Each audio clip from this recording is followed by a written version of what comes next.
بسم الله الرحمن الرحيم. اللهم صل على سيدنا ومولانا محمد وعلى ال سيدنا ومولانا محمد وبارك وسلم وسلم. رب زدني علما رب اشرح لي صدري ويسر لي امري واحلل عقدة من لساني يفقهوا قولي. نو د معمولاتو ذکر چې نه دا شروع شو. مونږ ویلو چې ټول معمولات په کلام عربی کې هغه سوري 28 ټول سوري 28 په 28 کې یو فعل له 27 په سری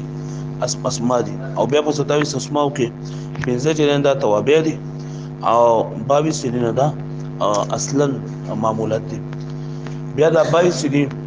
نو په دې کې مرفوعات څونه دي اتا او منصوبات دولس او مجرورات و نو پرون سبق کې او بل سبق کې مونږه مرفوعات بیان کړل چې مرفوعات کم دي. اولنه فاعل له نائب فاعل له مبتدا ده خبر ده دا فاعل ناقص اسم او ما ولا مشبهتان بليس اسم او ما ولا مشبهتان بليس خبر او د لاین فی جنس خبر او د ما ولا مشبهتان بليس اسم. دا اتجنین دا مرفوعات دي. دا غي متعلق خبره اترې لکه د فاعل تعریف شو بیا د فاعل لپاره کومه خبرې ضروري دي او د فاعل قاعده چې په کوم ځای کې په فعل منغه واحد راوړو په کوم ځای کې په تثنیه راوړو په کوم ځای کې په جمع راوړو دا شان دي سره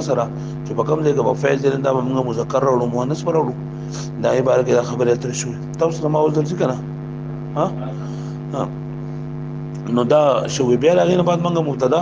او د مبتدا تعریف د مبتدا سره مبتدا د قسمونه او د مبتدا چې کوم درې خبرې وي ناغه وکړلې بیا د خبر او خبر متعلق خبرې اترې شولې او بیا دغه افعال ناقصه او اسم د افعال ناقصه او اسم نما ولا مشبهتان بلیس اسم د عبارت خبر اتر او د اور مشبه بالفعل خبر دلایل فی جنس خبر مبارک خبر شو. نن سبق کې منصوبات وایي. منصوبات دا ټول دولس دي. منصوبات سوري دولس. د منصوباتو نه مطلب دا دی چې یو ټکي د په حالت نسبی کې راشي. پس کې راشي په حالت نسبی کې راشي. حالت نسبی تاسو په اسم متمکن په سبق کې او د فعل مضارع په سبق کې ویل دي چې حالت نسبی د دې یو څو حالتونه دي. لکه نمبر 1 الصنف الاول کې حالت نسبی بس سره راځي په فتح لفظي سره پس سره په فتح لفظي سره یو حالت نسبی کې په فتح لفظي راځي. الصنف الثاني کې کسر لفظي سو نو دا مطلب نه چې دا غرالو دا حالت نسبی رالو نو بری باندې مخامخه فتح راځي. کله کله په حالت نسبی باندې کسره هم راتلی شي کله کله په حالت نسبی باندې کسره هم راتلی شي لکه په الصنف الثاني کې چې کوم ده جاءني مسلمات رأيت مسلمات رأيت مسلمات وزدا مسلمات په حالت نسبی کې واقع ده خو په دې باندې کسره چلنده راغلی ده نو الصنف الثاني. بیا الصنف الثالث کې په دې کې حالت نسبی بس سره نو فتح لفظ خو موږ لیکل دوباره لیکل ضرورت نشته. بیا په الصنف الرابع کې بس سره راځي په الف سره او بیا په الصنف الخامس کې بیا ما قبل مکسور سره مفتوح یا ما قبل مفتوح سره او پنځم نمبر په الصنف السادس کې یا ما قبل مکسور سره هغه یا د دم یا وهغه یا ما قبل مفتوح دی او دا یا ما قبل مکسور دی. اوس اقوا چې کوم دین او په تقديري دي لکه په الصنف السابق على النسبي پس سره ده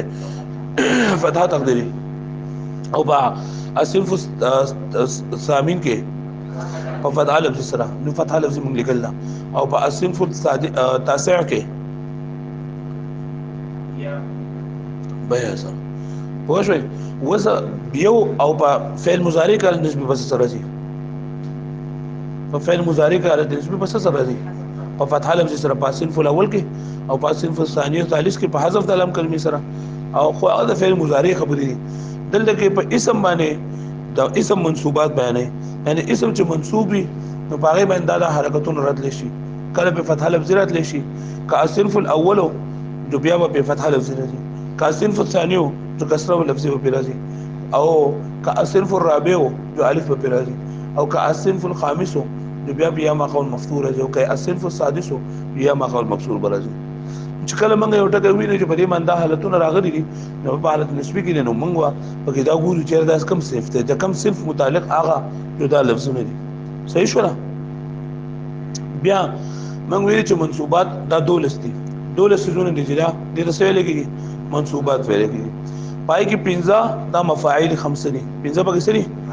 مفاعیل خمسه، یعنی مطلب چې هغه مفعول به شروع کړی. نمبر 1 د مفعول مطلق، نمبر 2 د مفعول به، نمبر 3 مفعول له، نمبر 4 مفعول معه، او نمبر 5 مفعول فيه. دي 15 ته ویل کېږي مفاعیل خمسه. څورته ویل کېږي مفاعیل خمسه. بیا دینه بعد حال، تمیز، مستثنا. حال، تمیز، مستثنا. بیا د اول لپاره دا طریقه ده چې اول په 15 مفاعیل یو ځای په یو ځای باندې بیا بدروي حال، تمیز، مستثنا. بیا مرفوعاتو کې چې کوم موږ یاد کړو نو کله ته کوم اسم یاد کړو دلته به خبر وایو، کله ته موږ خبر یاد کړو دلته به اسم وایو. اگر افعال ناقصو دلته موږ څه ویلو اسم ویلو، دلته موږ څه ویلو افعال ناقصو خبر، افعال ناقصو خبر. دلته موږ د ما ولا مشبهتان به ليس اسم ویلو، دلته به خبر ویلو. او دلته موږ د حروف مشبه بالفعل خبر ویلو، دلته به د حروف مشبه بالفعل اسم وایو. څه وایو اسم. هغه موږ د لال نه فیدیس اسم ویلو، دا خبر ویلو، دلته به اسم وایو. او د اسم مختلف صورتونه راځي په منصوباتو کې استعمال دي. صحیح شو لا؟ دا دولس دا منصوبات دي: مفعول مطلق، مفعول به، مفعول له، مفعول معه او مفعول فيه. دي 15 د څه ویل کېږي مفاعیل خمسه. او بیا بسره حال، تمیز، مستثنا. نو دا اتشول. او بیا د افعال ناقصه خبر، او د ما ولا مشبهتان بلیس خبر، د حروف مشبه بالفعل اسم، او دا لال فی الجنس اسم. په دې پوه شئ. بیا په دې کې د هر لږ تفصیل کوم چې مفعول مطلق دا څه ته وایي. مفعول مطلق دا هغه مصدر ته وایي چې د خپل فعل په معنی باندې وي. مفعول مطلق دا هغه مصدر ته وایي چې د خپل فعل په معنی باندې د خپل فعل معنی پکې موجود دی. لکه ته ضربت ضربا، مفعول مطلق څه ته وایي چې د خپل فعل معنی پکې پروت وي. بیا د مفعول مطلق په دوه قسم دی، یو د مفعول مطلق لفظي او یو د مفعول مطلق معنوي. مفعول مطلق لفظي مطلب دا دی چې د دې مفعول مطلق او د مصدر او د دې فعل دغه یو شانتي، الفاظ یو شانتي، الفاظ یو شانتي. لکه ته ضربت ضربا، نو دلته کې دا ضربت ضربا، دا ضربن چې دا مفعول مطلق ده. مفعول مطلق ولې دا مفعول مطلق تعریف موږ سوکو چې هغه مصدر ته وایي چې د خپل فعل په معنی باندې، یعنی کم فعل چې دینه مخکې ذکر شوی، دا دینه مخکې چې کم فعل ذکر شوی دا مفعول مطلق ده، هغه دا مصدر ده هغه فعل په معنی باندې. بیا مفعول مطلق دوه قسمونه دي، یو مفعول مطلق لفظي، یو مفعول مطلق معنوي. مفعول مطلق لفظي څه ته وایي چې دا خپل د دې لفظ او د عامل لفظ یو شان دي،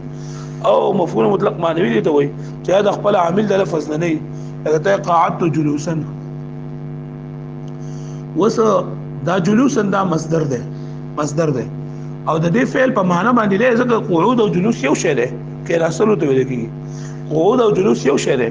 او فرق پکې سره چې د دې جلوس کوم الفاظ دي دا قعود نه خلاف دي، ان د دې چې کوم عامل د دې الفاظ او د دې الفاظ نه له مل جدا دي. پوه شو باندې نو مفعول مطلق څو قسمونه دي؟ دوا. کوم دي؟ لفظي او بل معنوي. لفظي څه ته وایي چې د خپل عامل سره په الفاظو کې یو شان دي، د خپل عامل سره په الفاظو کې. او مفعول مطلق معنوي چې خپل عامل سره په الفاظو کې یو شان نه او په څه کې په معنی کې سره یو شان دي. په دې پوه شئ. ویم تقسیم دا یو تقسیم وو. ویم تقسیم دا مفعول مطلق د سره پر راځي. نو مفعول مطلق د دریو سيزونو لپاره راځي.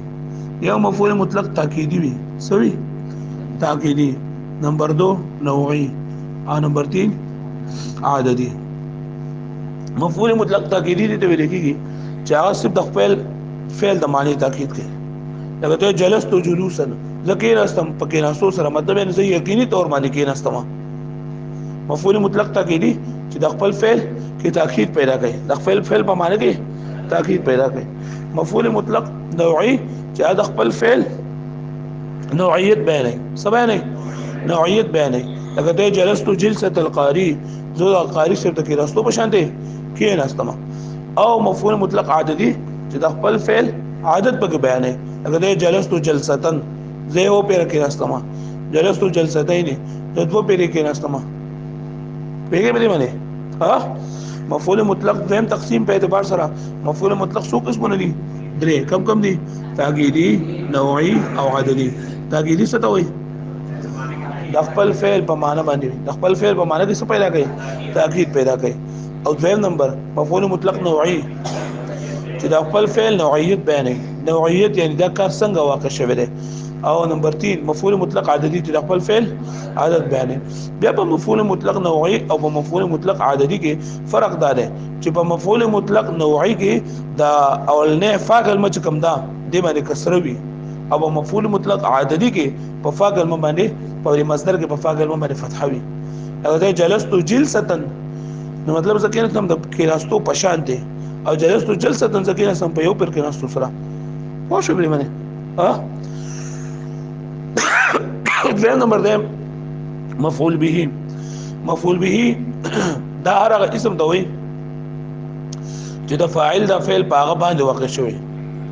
مفعول به څه ته وایي هغه اسم ته وایي چې د فاعل د فعل په هغه باندې واقع شوی د مفعول به دوا احکام دي لکه ته نصرتو عمرا معنی سره یعنی ما دا عمر امداد وکړو اوس په دې مثال کې دا نصر په فعل له تو زمين په مرفوع متصل بارز فاعل له او عمرا دا مفعول به دی ځکه د فاعل دا فعل په تبع له واقع شوی دی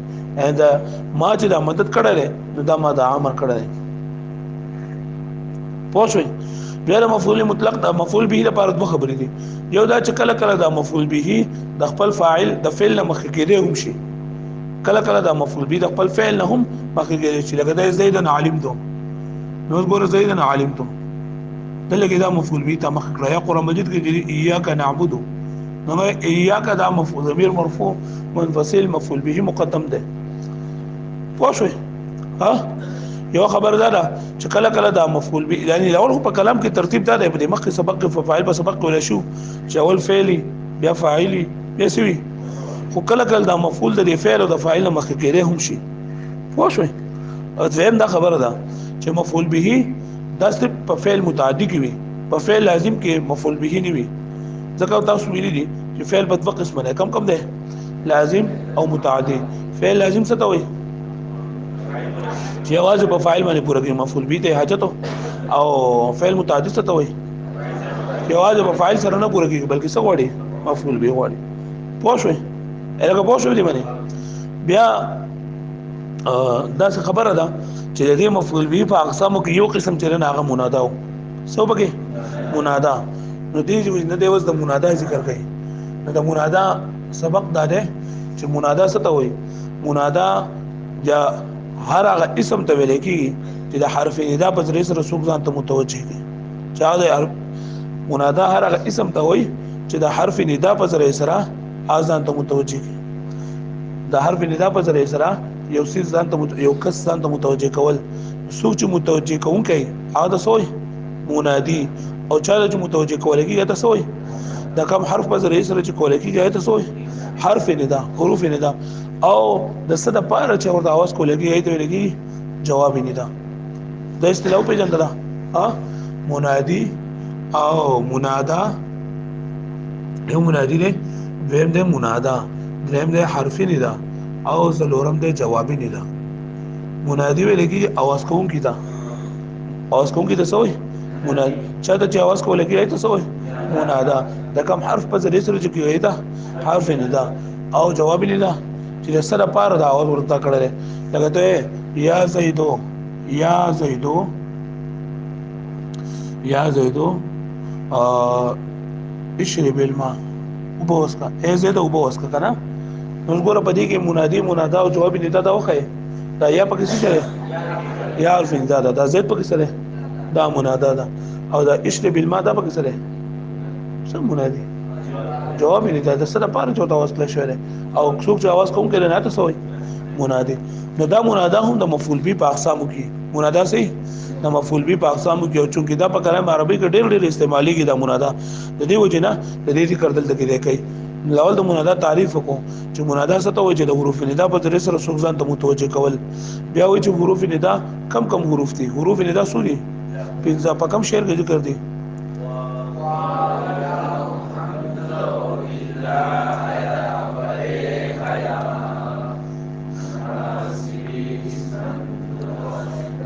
بس ای هفت حرف ای مقتدا.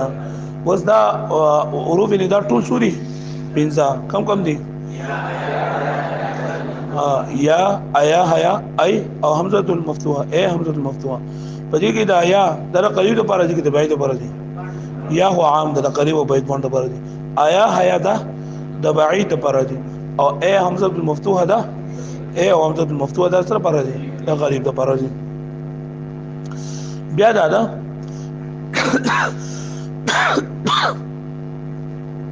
چې کله کله په کلام کې د حرف ندا حذف شوی کله کله په کلام کې د حرف ندا حذف شوی او منادا پکې موجود وي لکه ته یوسف اعرض عن هذا یوسف اعرض عن هذا. بیا په دې منادا باندې د اعراب او د بنا په اعتبار سره د دې څلور صورتونه دي چې مطلب دا منادا با کله منګه نکره بو وایو کله نکره راشي نو سا اعراب وي کله معرفه راشي بیا به سا اعراب مبني به کوم رب به کسب دا خبرې کوي. نو منادا لولنه صورت ده کوم منادا مفرد معرفه وا منادا سوا مفرد معرفه وا نو دا به مبني وي په علامه طرف باندې. کوم منادا سوا مفرد وا او معرفه وا مفرد نه مراد لګي ده چې مضاف شي به مضاف نه وي. نو مفرد نه مراد سره ګوره مفرد د څو سيزونو په مقابله کې راځي. تاسو ته بار بار ویل شوی دي چې مفرد د څو سيزونو په مقابله کې راځي. امره مفرد راځي د جملې په د مرکب په مقابله کې لکه موږ دا مفرد د مرکب نه لري پوه شئ. و مفرد راځي د تثنیه او د جمع په مقابله کې لکه موږ دا مفرد ده او تثنیه نه ده مفرد ده او جمع نه ده. صحیح شو. او دریم نمبر دا ده چې مفرد وي یعنی مضاف او شبه مضاف نه وي چې مضاف او شبه مضاف نه وي دته مفرد وي. نو دلته د مفرد نه درېمه معنی مراد ده چې هغه مضاف یا شبه مضاف بنوي. صحیح شو چې مضاف شبه مضاف نه وي. نو نمبر 1 صورت دا ده چې کله منادا مفرد وي او معرفه وي مفرد وي او سوي معرفه نو دا مبني په علامه رفع باندې مطلب کسا هم درې دغه علامه وکنه جواب دغه لګته یا رجل یا زید یا زید یا زید نو ګوره دا منادا مفرد ده کنه او معرفه ده نو مبني په علامه رفع باندې. اوس منادا خو د مفعول به قسم ده خو موږ بدل کې بیا د ترکیب چکو نو وسو یا حرف ندا قائم مقام دا ادعو فعل انا ضمیر پکې فاعل او زید لفظا مرفوع محلا منصوب زید لفظا مرفوع او محلا منصوب مفعول به منادا مفعول به پوه شو بلی منه لکه منادا خو دا مفعول به له اقسام نه ده او مفعول به دا منصوبات نه ده نو دا محلا منصوب ده محلا منصوب مطلب دا ده چې دا زید نسب ده او دلته کې دې په معنی مفرد معرفه نه راغله چې تزبل څه شی به راغله جو بیا په دې باندې اندغرات لولو اعراب راتلو یا له کوس تسنیه ده نو تسنیه کې موږ یا زیدانه زیدانه دا اوس مفرد ده کنه ته چې لکه څنګه مفرد ده دا مضاف تسنیه ده نو ما وایي چې د مفرد نه مراد سره چې تسنیه او جمع دا مضاف او جمع مضاف او شبه مضاف بنوي نو دلته کې دا اگر چې تسنیه ده خو مضاف نه ده شبه مضاف نه له نو مفرد ده او مفرد ده معرفه هم ده نو دا مبني په علامه رفع باندې لکه دا زیدان ده کنه زیدان نو زیدان په اسم متمکن په اقسام کې څه شی ده دا مفرد ده تسنیه ده او تسنیه له تلفي بس سره الف ما قبل مفتوح سره پس سره الف ما قبل مفتوح سره لکه پوه شو لري باندې آیات وی یا زیدون یا زیدون دلته ګوره دا زیدون دا منادا ده او مفرد ده مطلب سره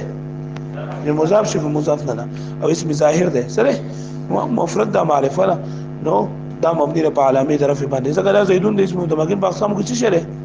جاء مذکر سالم او جاء مذکر سالم حالت رفع بس سره په واو ما مضمون سره په دې پوه شئ لکه پوه شئ ولې دویم نمبر دا ده دا د منادا سلو صورتونه نمبر 1 چې منادا مفرد معرفه وي نو بیا مبني په علامه طرف باندې. دویم نمبر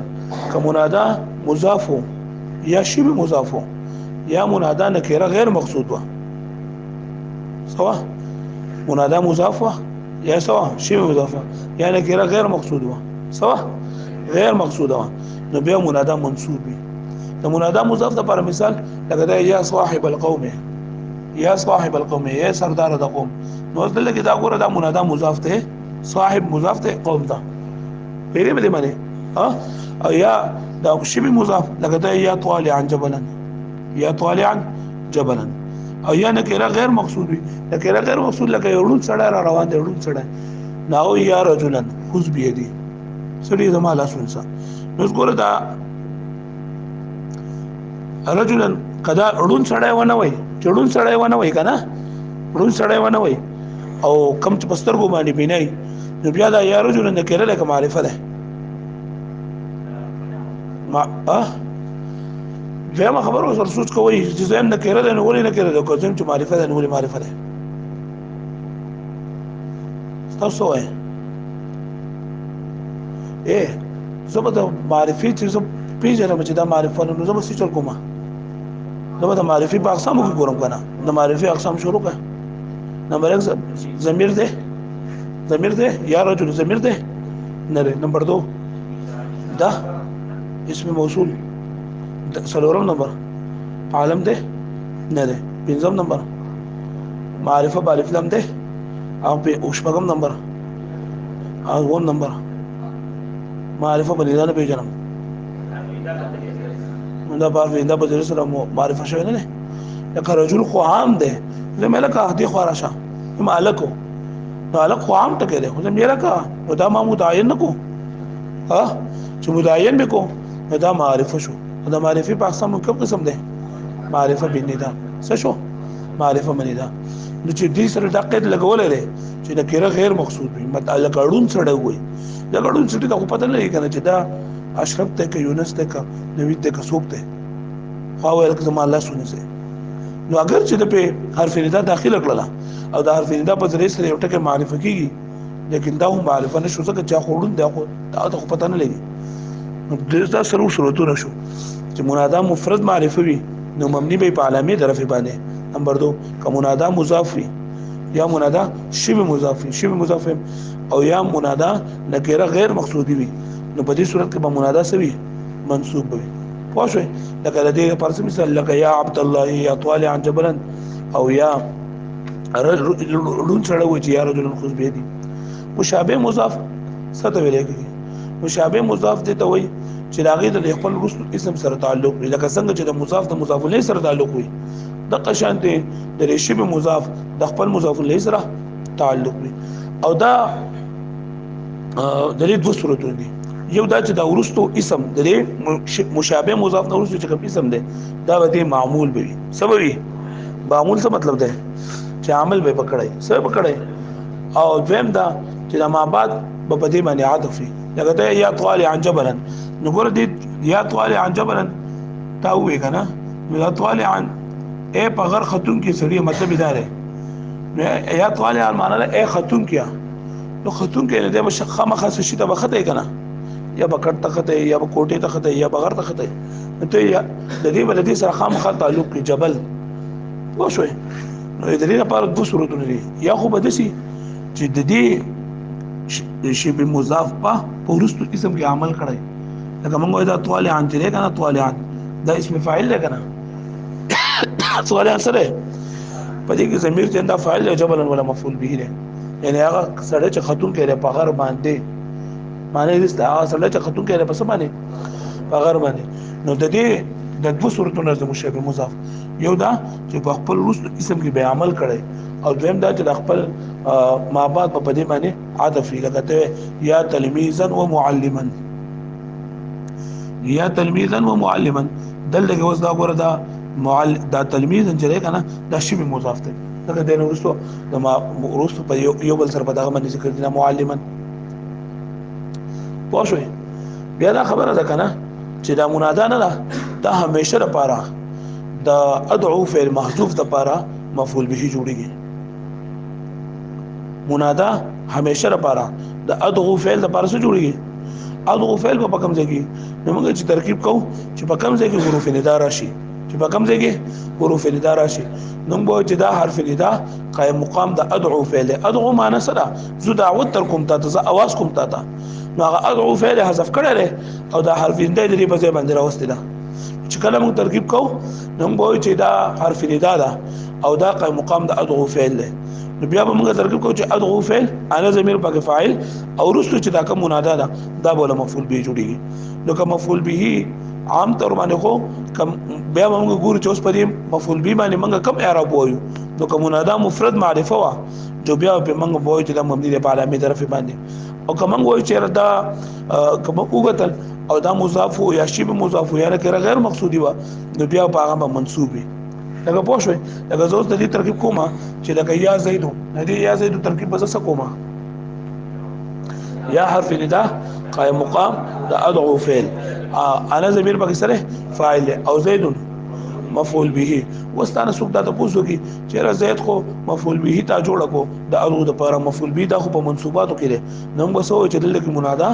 مفرد ده معرفه ده او چې کله منادا مفرد معرفه وي دا مبني په علامه طرف باندې نو دا خو لفظا مرفوع ده او محلا سره محلا منصوب مطلب دا ده چې د دې ځای چې نه دا سره دا وس بیا موږ دا راغون کو چې ادو فعل سره خپل فاعل نه ادو مفعول به نه دانی دا شو څه ولا او د دین ورستو چې کوم راځي نو بیا صحیح جواب نه دی الګه پوه شو دی باندې اوس ترکیبونه را روان دي تاسو بیا وګورئ ویم نمبر فائدہ دا ده ک منادا ک معرب باللام منادا چې سوي معرب باللام منادا چې معرب باللام نو بیا د دې حرف ندا او د منادا په منځ کې ايها د مذکر لپاره او ايتها د مؤنث لپاره راوړل کیږي کله چې منادا سوي معرب باللام سوي نو بیا د حرف ندا او د دې منادا په منځ کې څه سره راوړل کیږي ايها او ايتها ايها د سره لپاره مذکر دا ولکه یا ايها الرجل یا ايها الناس یا ايها الرسول یا ايها النبي ډېر شی دي مثال قرآن مجید او چې کله دغه د مؤنث لپاره لکه یا ايتها النفس المطمئنه نو النفس دا اوس منادا ده د یا النفس ده ايتها به ممس کراوړل شوی پوه شئ هغه پوه شئ نو ګوره موږ لول د منادا د مفعول به تعریف کو او هم د مفعول به په اړه کې په خبره وکړلې چې دا خپل فعل نه مخکې کېدم شي او دیم دا چې متعدی چې کله فعل ویني پای کې مفعول به راځي بیا موږ چې د مفعول به په صورتونو کې یو صورت نه هغه د منادا ده اوس ګوره لګي د حروف اندا چې کار وکړو نو مخکې بیا به ورسونه کوي په دا کې کله دی چې ما حروف په اسم کې عمل کوي یو به حروف اندا نو بای هم نه کېدل کې وکړو بیا منادا څه ته وایي چې د حرف اندا په ذریعہ سره څوک ځانته متوجه کړي شي او دا حروف اندا سوري پنځه کم دي آیا اے او حمزه المفتوحه بیا بګي آیا بګي سره برازي د بعید لپاره او آیا حمزه المفتوحه او یا چې دا عام د قریب او بعید باندې لپاره دي په دې پوه شئ ها بیا منادا صورتونه دي چې منادا کا مفرد معرفه او جدا مبني په علامه طرف باندې او کو منادا مفرد منصوب یا جمع دا منادا د مضاف یا شبه مضاف یا نکره غیر مقصودی و نو بیا به دا مبني بیا به دا په حالت منصوب وي پوه شئ اوس دریم نمبر چې نه هغه مفعول له څه ته وایي مفعول له چې هغه د فعل مذکور د واقع کېدو سبب وي ان داغه د وجه نه د فعل واقع شوی داغه د موجودیدو د وجه نه د فعل یا داغه د حاصلولو د لپاره د فعل واقع شوی داغه د حاصل مفعول له هغه اسم ته وایي چې داغه د حاصلولو د لپاره یا داغه د موجودیدو د وجه نه د فعل واقع شوی دا په پوه شئ مفعول له څه ته وایي چې داغه د موجودیدو د وجه نه یعنی دا به د مخکې موجود څخه د فعل واقع شوی دی لکه ته قعدت عن الحرب جبنا قعدت عن الحرب جبنا زکین استم د جنگ نه د وجه د بوزدلینا یعنی د بوزدلی پکې موجوده و جزء کله چې د کې ناستو پوه شئ ایا د هغه د حاصلولو د لپاره د فعل واقع شوی لکه ته ضربته تادیبا ما هو د ادب حاصلولو د لپاره چې هغه د فعل لپاره سبب وي دغه د مفعول له وي د فعل لپاره سي د فعل د واقع کېدو سبب یا غرض خي لکه پوه شو بل معنی د فعل د واقع کېدو څخه سبب یا غرض کې د مفعول له وي پوه شو څلورم نمبر پکې ده مفعول معه څه ته وي مفعول معه هغه اسم ته وي چې هغه داسې وانه ورستو ذکر وي چې هوا په معنا د معوي یا داسې وانه ورستو ذکر وي چې هوا په معنا سوي او پدې کې د فعل واقع شوی لکه ته سرت او طریقه مطلب دا چې زلاړه په لار باندې نو بل لار سره دا فعل واقع شوی چې دا تلل چې دا په سمندر کې نه شي بلکې په لار سره شوی یا لکه مثال دی جاء البرد والجبات چې راغله یخني سره د جوبونه چې یو راشي جوبي وسره راشي دا سره معنی چې موږ کوم دلته موږ جاء البرد والجبات اي مع الجبات جاء البرد مع الجبات پوه شئ او پنځم نمبر دی مفعول فيه مفعول فيه هغه ته ویل کېږي چې په هغه کې دا فعل واقع شي دا فعل د واقع کېدو ځای یا دا فعل د واقع کېدو وخت فعل د واقع کېدو په کوم ځای کې چې دا فعل واقع کېږي یعنی کوم چې ظرف دي کنه ظرف بیا ظرف زمان چې دا فعل د واقع کېدو په وخت دلالت کوي او ظرف مکان چې دا فعل د واقع کېدو په ځای باندې دلالت کوي لکه ته قمت خلفك رستا شاته ودرېدم نو دا خلفك دا مفعول فيه دی سره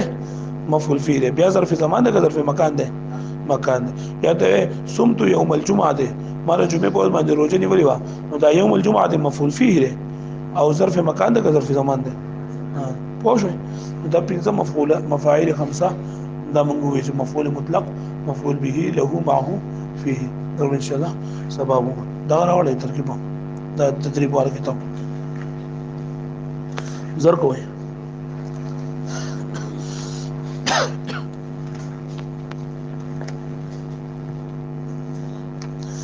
خالی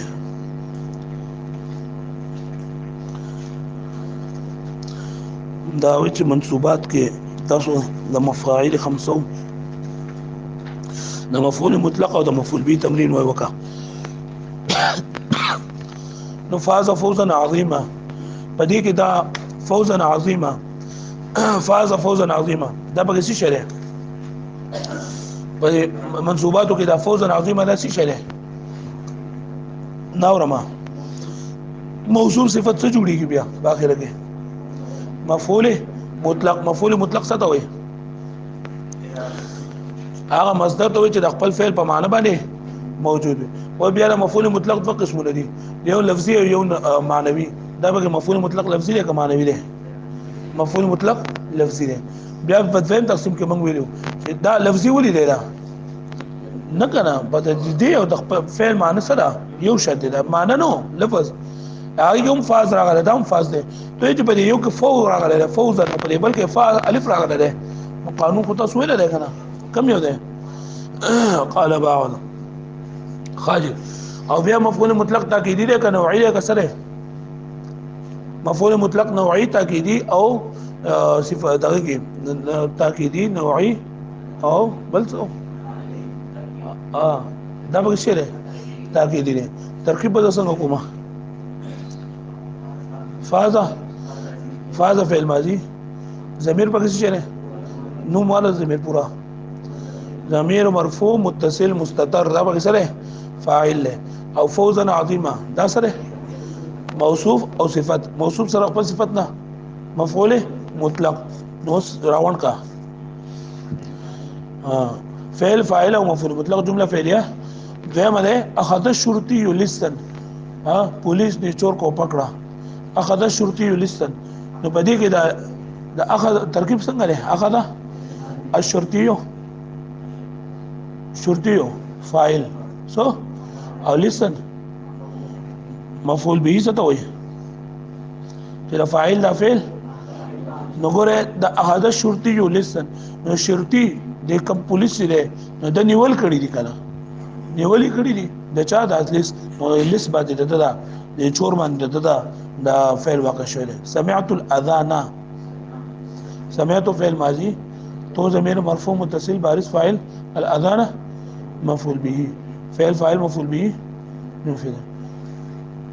دیبل पे तरह वड़े वह मंदरजा ज़िल जुमलों का तर्जुमा तरकीब करे मुनादा और इसके अक़साम की निशानदेही भी करे हयात वालिब अल खैर तो बदी के हर्फ निदा कम दे मुनादा पे कम दे हया पे किसरा हर्फ निदा द करीब तो पारा बाई तो पारा द बाई तो पारा हया आया हया द बाई तो पारा नहीं और طالب الخير دې ته بسوي مونږه منادا سبوي منادا وزدا منادا معرفه ده او که مضاف ته او که شی مضاف ته او کنه غیر معین ده منادا سره مضاف ته دا په حالت نسبی کې واقع وي کنه و دې ترکیب څه کوم نو څنګه وکوما حیا حرف ندا قائم مقام دا ادعو فعل کې انا ضمیر فاعل او طالب الخير طالب مضاف او الخير مضاف اليه مضاف سره خپل مضاف الیه منادا مفعول به څه شو منادا مفعول به شو چا لپاره دا ادو فعل واسو بیا دا راوړ کې چې ادو فعل سره د خپل فاعل نه او دا مفعول به نه جمله فعلیه خبریه کې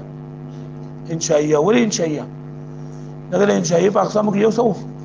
ندا یو بګه څو ندا نو ندا دا شی یا رجل انصرني دي ته وګوره په دې کې منادا او جواب ندا ټول بګی دي یا رجل انصرني یا عرف ندا مقام او رجلا منادا مؤسك فاعل منادا مفعول به فعل سره خپل فاعل او مفعول به نه دا ندا شو څه شو ندا او انصرني دې ترکه وکای انصر فعل نون وقایا یا ضمیر منصوب متصل مفعول به فعل فاعل مفعول به ملکر جواب ندا سره خپل جواب نه جمله نه